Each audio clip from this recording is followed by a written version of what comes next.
Continuando con el programa de conferencia, será la tecnología high-tech en riego la que, de la mano de empresas de renombre en el sector del agro, nos ocupe el resto de la mañana. El mundo de riego, y más concretamente el del fertirriego, entraña una gran importancia a la hora de conseguir que una explotación agrícola sea más o menos sostenible, al mismo tiempo que rentable. En este bloque se persigue dar a conocer cuál es la tecnología más adecuada y óptima con la que puede contar el agricultor para llevar a cabo una agricultura respetuosa con el medio ambiente, pero que al mismo tiempo sea de precisión y permita alcanzar elevados rendimientos. La empresa encargada de mostrar cuáles son las últimas novedades en lo que a esta temática se refiere son Nandanjain, Wise Resistant, Imarcan, Hydrosoft, Maer Electrónica, Progress y Bosch. Al mismo tiempo, se contará con la participación de la Estación Experimental Cajamar, que dará a conocer su avance en cuanto a automatización del riego. Y en un principio, lo que voy a recoger es algunas de las consideraciones que tenemos que tener en cuenta al utilizar sensores. Desgraciadamente, en este momento actual, a día de hoy, 11 de mayo de 2017, no existe el sensor ideal. Sí que se ha mejorado bastante en el tema de comunicación y transferencia de datos, pero bueno, los avances en electrónica pues van un poco más despacio en el tema de sensores.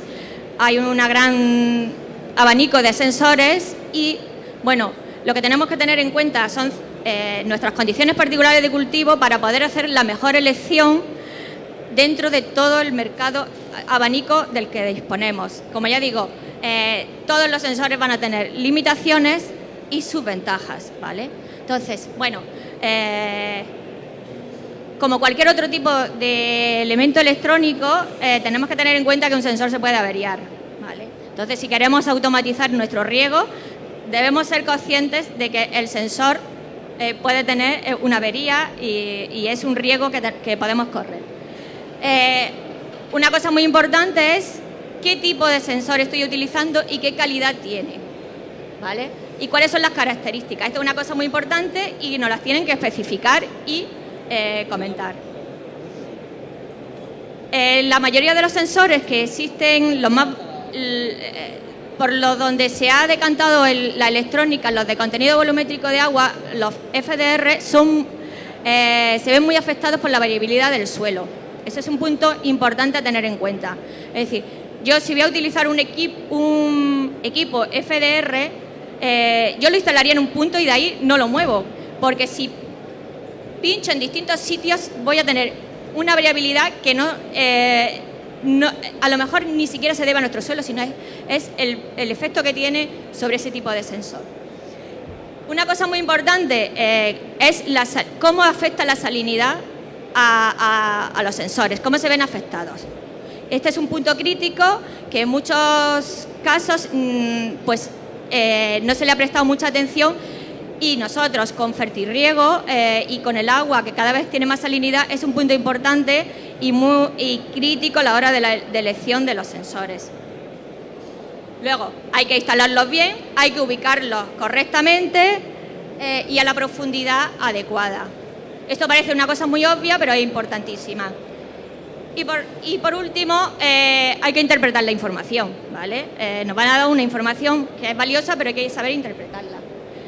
Y bueno, y si en el caso de que vamos a automatizar nuestro riego en base a sensores, yo recomiendo utilizar bastantes medidas de seguridad. Por ejemplo, limitar el número de riegos que se pueden dar en la explotación, que no supere cierto número de riegos, porque una avería del sensor puede estar haciendo que mi cabezal esté regando 24 horas. Es decir, hay que implementar muchas medidas de seguridad. Bueno, aquí muestro algunas fotos del amplio abanico de sensores que nos podemos encontrar en el mercado, ¿vale? Hay muchísimos, yo he puesto aquí algunos y hay más en el mercado. Bueno, Básicamente son de dos tipos. Estos que miden el potencial, tipo tensiómetros, que es el esfuerzo que tienen que hacer las raíces para sacar agua del suelo, y los tipos FDR, ¿vale? De esto hay un montón de equipos. Y es por donde... Bueno, los de abajo son por donde se está avanzando más, en el tema de que están apareciendo más tipos de sensores de los de abajo, de los contenido volumétrico de agua. Bueno, un punto importante es dónde coloco el sensor, ¿vale? Y para eso tenemos que saber cuál es el volumen de medida de nuestro sensor. Si yo utilizo... Es que no sé, esto no funciona el puntero. ¿Funciona? ¿Sí? Bueno, perdón, pues yo no lo veo.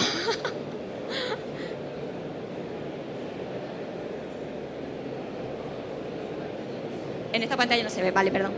Bueno, pues si nos fijamos en la parte de arriba, ese tipo de sensor nos indica ahí el volumen de medida, ¿vale? Las 3 varillas y la influencia del sensor supera las varillas.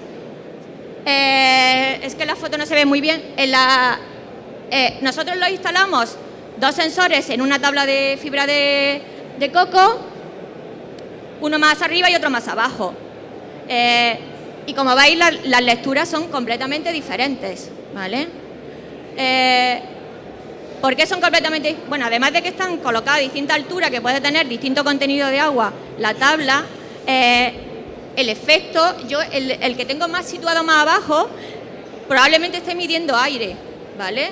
Por eso me da una humedad más baja. Entonces, es muy importante saber cuál es el volumen de medida de nuestro sensor para ubicarlo correctamente. Si nos vamos a suelo, debemos colocarlos donde está la mayor parte de las raíces, y la mayor parte de las raíces en un suelo enarenado no están en la arena. La mayor parte de las raíces en un suelo enarenado están en los 20 primeros centímetros del suelo. Quitando las raíces que vemos nosotros en la arena son las que podemos ver. Las que podemos ver visualmente, que son gordas, y las podemos ver. La mayor parte de las raíces están en los 20 primeros centímetros de nuestro suelo. Entonces, ahí es donde tendremos que ubicar nuestro sensor, ¿vale? Instalarlos es un punto clave, porque el sensor, todos los sensores tienen que estar en íntimo contacto con el suelo. No tenemos que tener grietas que permitan la entrada preferente de agua o la entrada de aire. Sobre todo esto es muy importante en los sensores de FDR, porque le afecta bastante a su medida. Lo que he comentado antes, la variabilidad. Los sensores que miden contenido volumétrico de agua tipo FDR se ven muy afectados por la variabilidad del suelo, ¿vale? Esto era en una tabla de fibra de coco, se colocaron 3 sensores, ¿vale? Y esa misma disposición se repitió en otras tablas, ¿vale? Y en esta figura podéis ver que hay una variabilidad muy amplia en la humedad, desde valores de 0,44 hasta valores de 0,54, ¿vale? Entonces, ¿había tanta diferencia en humedad entre los puntos? Pues no.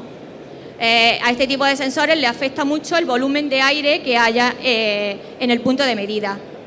Si yo en ese punto de medida tengo piedras o tengo más volumen de aire, me está dando un valor más bajo de humedad, ¿vale? Pero no quiere decir que el suelo esté más seco, sino que ese volumen de piedras o aire le afecta mucho a la medida.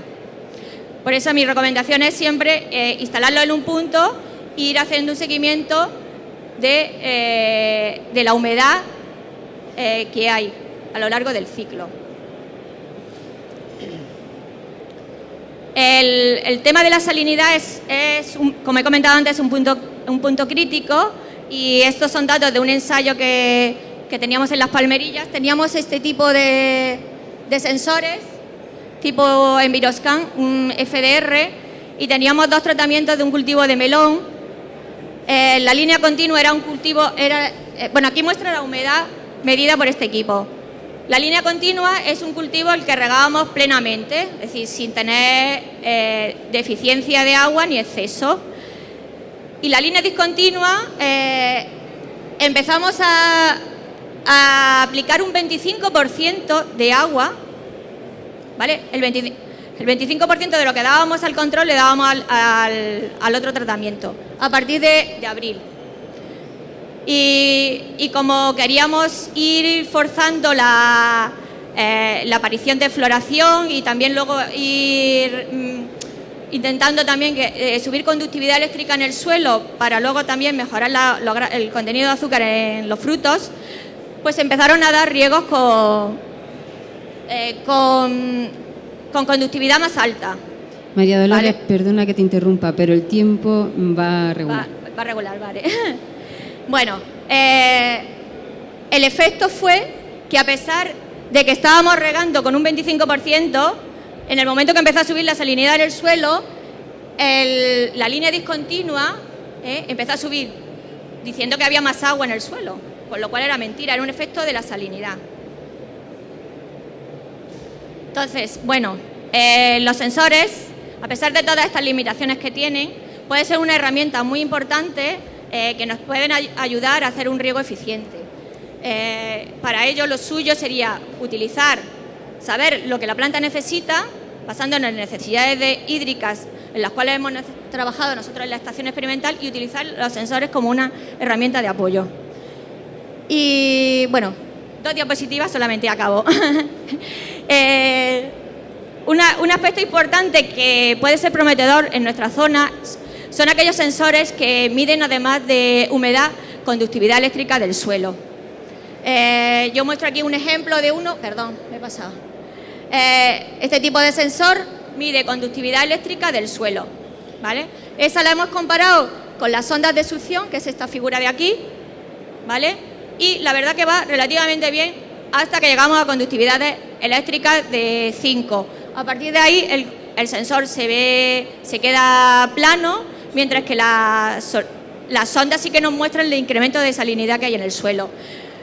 Funciona, pues, como ya digo, relativamente bien, pero sí que nos interesaría contar con herramientas de este tipo, porque una señal de un sensor de este tipo la podemos incorporar a nuestro cabezal de riego, y en el momento que nos detecte subida o bajada de conductividad eléctrica podemos actuar en el fertirriego. Pero eso sería lo ideal. Ahora mismo los sensores, como ya digo, en el tema de salinidad, pues funcionan regular. Este funciona regular, ¿vale? Y bueno, por último, ya para finalizar, comentar que estamos realizando en la estación experimental un proyecto europeo que se llama Fertilnova, que tiene como objetivo,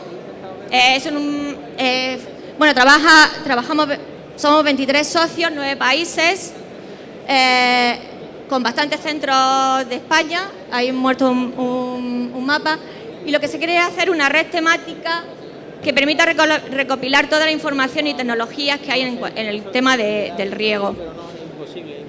Y en concreto, nosotros lo que vamos a hacer es un intercambio y demostración de técnicas enfocada a la mejora de la eficiencia en el uso del agua, y hacer una diseminación de los resultados obtenidos. Vamos a mostrar tecnologías que están en el mercado, que son comerciales y que pueden ser fácilmente asumibles por los agricultores y que tienen una precisión buena.